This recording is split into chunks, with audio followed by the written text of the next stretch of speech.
Mari kita bersujud semuanya, saudara-saudara seluruh Indonesia, kepada Ibu kita dalam rangka mengucapkan selamat Hari Ibu 22 Desember 2023 ini. Dan sesudah ini kita lanjutkan pengabdian kita kepada Ibu Pertiwi. Ada yang bertanya kepada kami, mungkin tidak Anda mentargetkan mendapat pertumbuhan ekonomi 7% di dalam 1 tahun, karena di dalam sejarah reformasi tidak pernah sampai tumbuh sebanyak 7%. Dulu hanya itu dicapai pada tahun 89 sampai 91 di era Orde Baru. Lalu pertanyaan itu saya sampaikan kepada beberapa orang ahli. Lalu mereka mengatakan hanya karena kebodohan kita ini tidak bisa menaikkan pertumbuhan ekonomi menjadi 7% karena kita ini kaya raya dengan sumber daya alam dan sumber daya manusia yang hebat. Masalahnya apa? Masalahnya banyak korupsi dan inefisiensi di sektor-sektor pertumbuhan ekonomi, yaitu di sektor konsumsi, belanja pemerintah, ekspor impor, dan investasi. Jadi dengan demikian karena banyak korupsi, dan itu memang betul terjadi.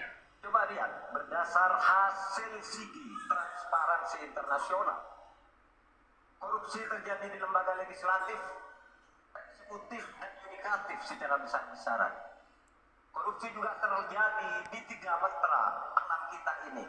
Kita menginjak bumi, ada korupsi di tanah dan pertambangan. Kita ke laut, ada korupsi di masalah kelautan. Kita melihat udara, pesawat terbang kita, ternyata di udara juga banyak korupsi.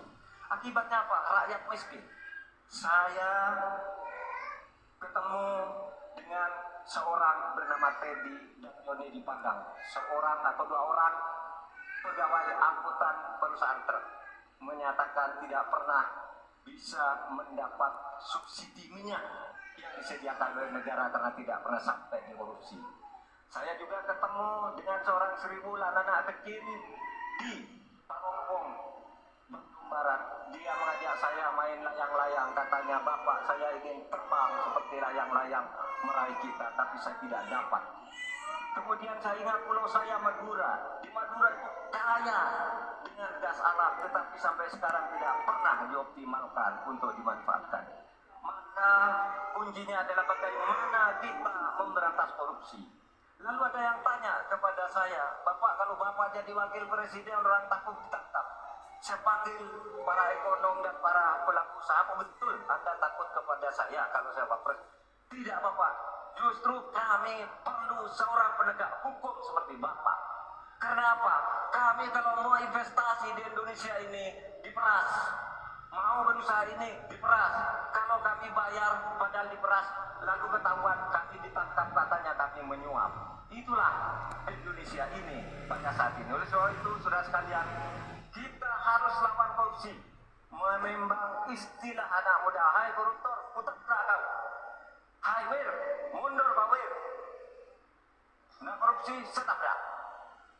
Saudara sekalian, ini semua dalam rangka agar terjadi pemerataan seperti ketentuan pasal 3 Undang-Undang Dasar. Di Al-Quran disebut kaila yakuna dulatan bainal ayyamin. Jangan biarkan kekayaan itu hanya beredar di antara orang kaya. Waktu Bapak selesai.